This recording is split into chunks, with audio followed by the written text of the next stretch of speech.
Hello, this is Dean Claus, wildlife biologist for the Pinedale District, and I will be covering the following herd units and hunt areas in this presentation.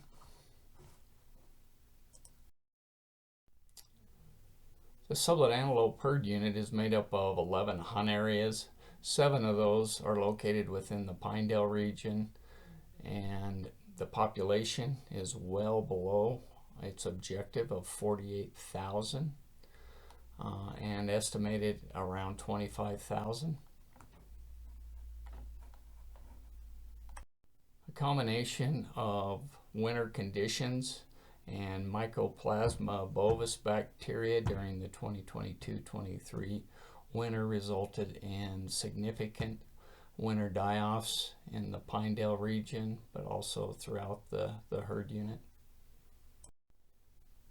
As a result of this winter die-off, the 2023 tag allocations were reduced significantly. Around 90% total tags were removed from the Pinedale area, and that included all of the doe fawn licenses and just retaining a few of the full price any antelope licenses, the type 1s and 2s.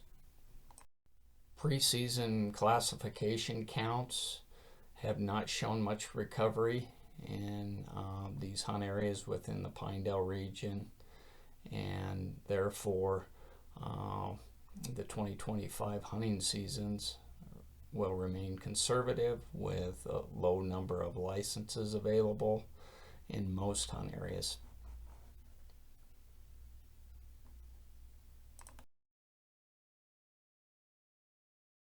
Here's a look at season proposals for those hunt areas in the Pinedale region. As I indicated earlier, not many changes, still retaining very few licenses throughout most of the hunt areas. Hunt Area 91 has seen some improvement and wasn't as affected with the 2022-23 winter, and therefore we did increase 50 Type 1 licenses in that area, and also added some 91 Type 7 licenses to address landowner and damage concerns near the Forson area.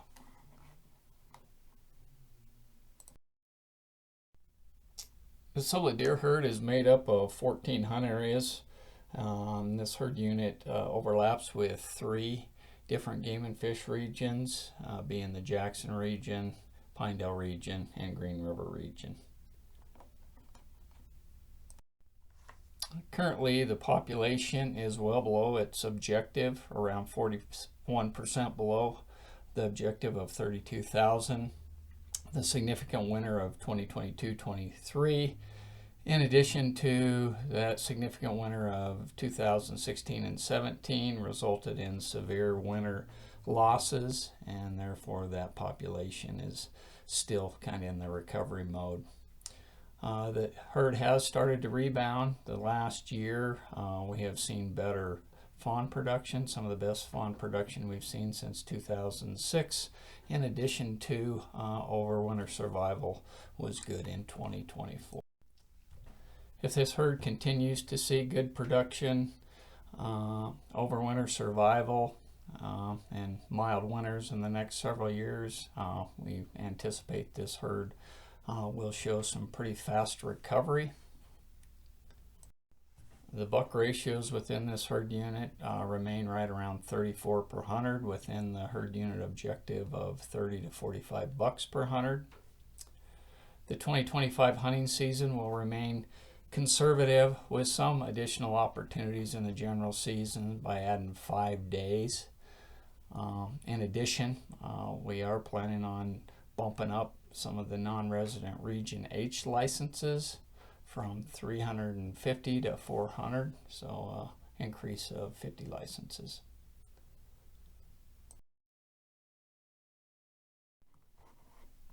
Here's a look at those season proposals for the Sublette herd unit. Those are indicated in red and blue for all the general areas, with the exception of just a couple general areas.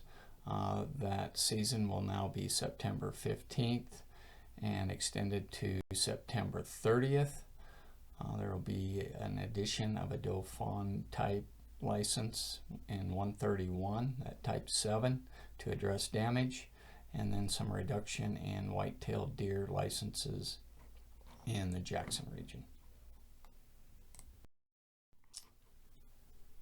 This slide just shows some proposed changes in regards to herd unit boundaries, hunt area boundary changes. This is based on evaluation of GPS movements from collared deer, roughly around 2,000 deer kind of made up the sample associated with making the decisions within these areas. Observation data also from field personnel, and their knowledge was also used in regards to coming up with these proposed boundary changes. The left map shows a change between hunt areas 138 and 143, which is right on the edge of the Sublette and the Wyoming range herd unit boundaries. And this is a portion of winter range that's mostly used by the Wyoming range deer. So that's the proposal, is to carve out a portion of that hunt area 138 and move it into 143, which is part of the Wyoming range herd unit.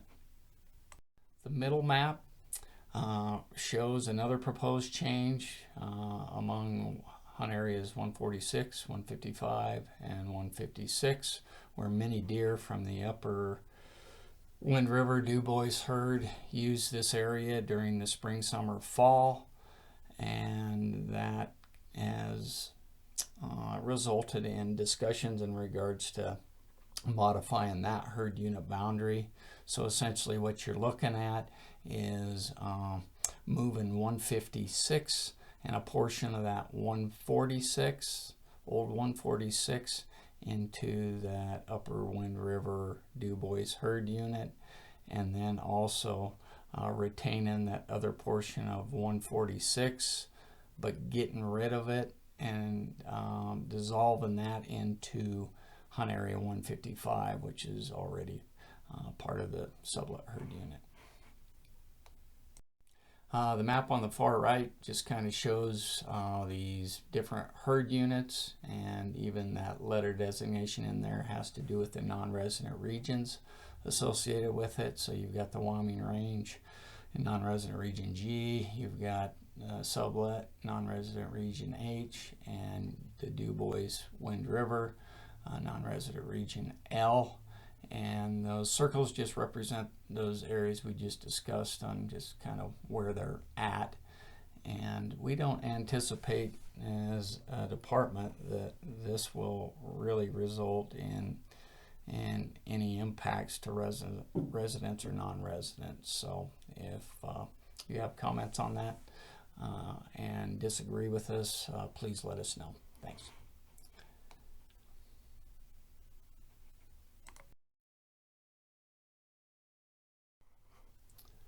The Upper Green River herd unit is made up of 4 hunt areas, 87, 93, 95, and 96. The midwinter trend count in this herd in 2024, this past winter, was just over 3,000 within the herd unit objective. Note that 87 was added to this herd in 2022.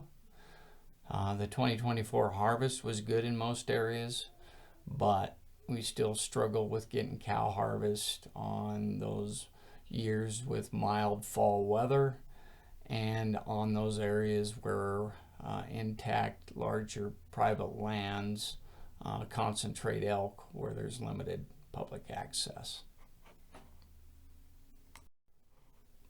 Bull ratios remain slightly above the herd unit objective, which is 15 to 29 bulls per 100 cows, but has shown a declining trend in the last few years. CWD was documented in this herd on 2 different feed grounds during this past winter in 2025. The 2025 hunting seasons will remain liberal, with additional licenses available on private lands to try to encourage additional harvest and pressure on those lands.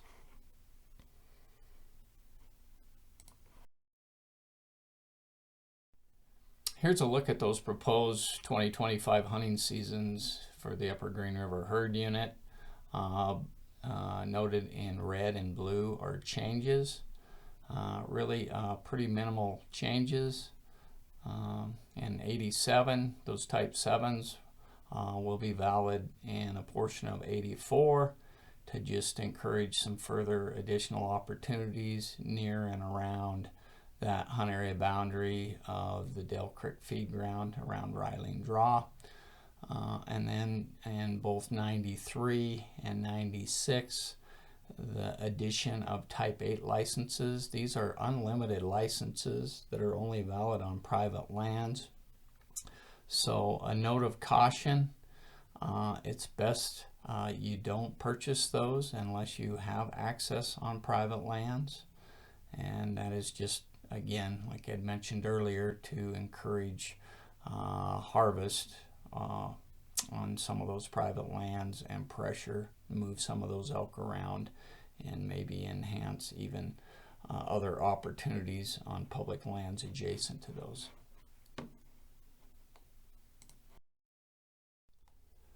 The Pinedale elk herd unit is made up of two hunt areas, 97 and 98. The midwinter trend count from this past winter counted just over 2,000 elk, which is within its herd unit objective. The 2024 harvest was good overall, but cow harvest can and has been difficult in this herd unit, especially on years where there's mild weather. This herd unit has a lot of wilderness and higher elevation habitats in which those elk tend not to move down into more accessible areas without some amount of snow and significant snow up high. Also, in a portion of hunt area 98, we still have issues with elk concentrating on private lands that allow very limited access. Bull ratios increased in this herd unit from an average of around 26 to 31 in 2024. Probably had to do it with a combination of lower bull harvest the last couple years and also better counting conditions this past winter, which usually leads to accounting for a few more bulls on the ground. CWD was documented in this herd in 2025 at one feed ground, and in previous years has also documented CWD in hunter harvested animals as well. The 2025 hunting season will remain very liberal, with some additional licenses available on private lands to try to encourage further pressure and harvest on some of those lands where elk tend to congregate later in the season.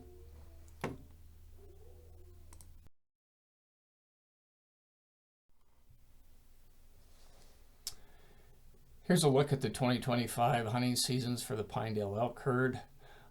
Those changes are in red and blue. In hunt area 97, adding 25 type 1 licenses and 25 type 6 licenses. In 98, adding 50 type 4 licenses and the addition of a new license type, which would be a 98 type 8, which is an unlimited license, valid only on private lands, and that is to encourage additional pressure and harvest on those lands. Would caution you, don't buy those type 8s unless you have secured access on private lands.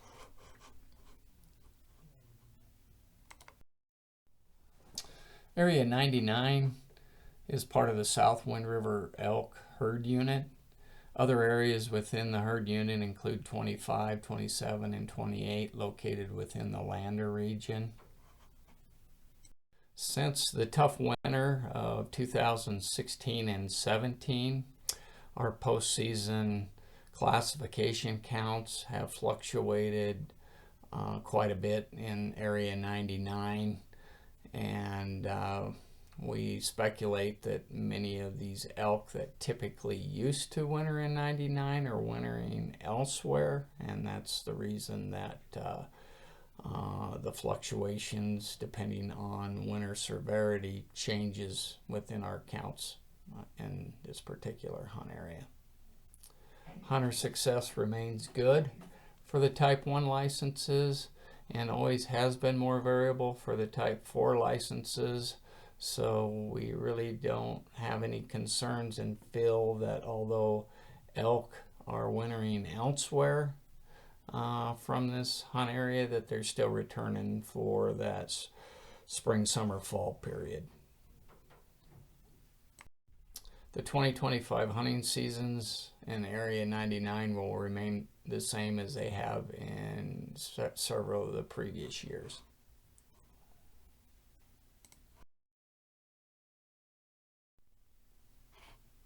Here's a look at the 2025 hunting seasons for the South Wind River elk herd.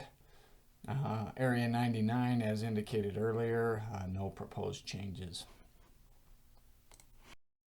The Sublette moose herd unit is made up of 9 hunt areas, 3, 5, 10, 20, and 25. The midwinter trend count was just over 1,300 moose, just on the lower end of the herd unit objective, and this herd has been stable for quite a few years, probably at least 10 years now. Bull ratios of 69 per 100 and calf ratios of 46 per 100 cows in 2024 are very similar to the previous 5-year average. Overall bull harvest success remains very good, above 90%, with a herd average age of 4.4 and an average antler width of 38 inches for those harvested bulls. No changes are being proposed for the 2025 hunting season in regards to quotas. The only changes are adjustments with the non-resident and resident splits. 90% going to residents, 10% going to non-residents.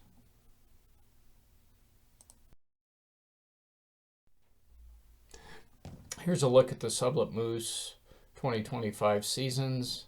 As indicated, no changes in the quotas, and that red and blue just reflects those changes associated with the resident and non-resident splits. The Whiskey Bighorn sheep herd is made up of 3 hunt areas, Area 8, 9, and 10. Area 8 is located within the Pinedale region. Overall, this herd unit has seen a slow and steady decline since 1990. Some recent research efforts have identified that